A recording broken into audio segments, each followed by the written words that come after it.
ba? Ano pa ba yan? Paano natin malaman, ma'am?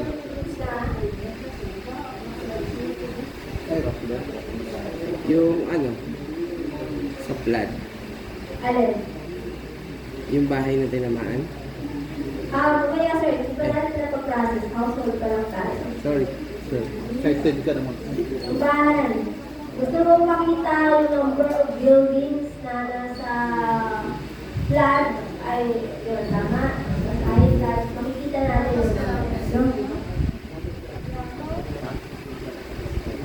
Ewan ko yung mano-mano ako. Hindi naman mo sa isa-isa. Yung mano-mano niya yung get-trace. Ha? Mano-mano ang trace niya. Yung mga buildings.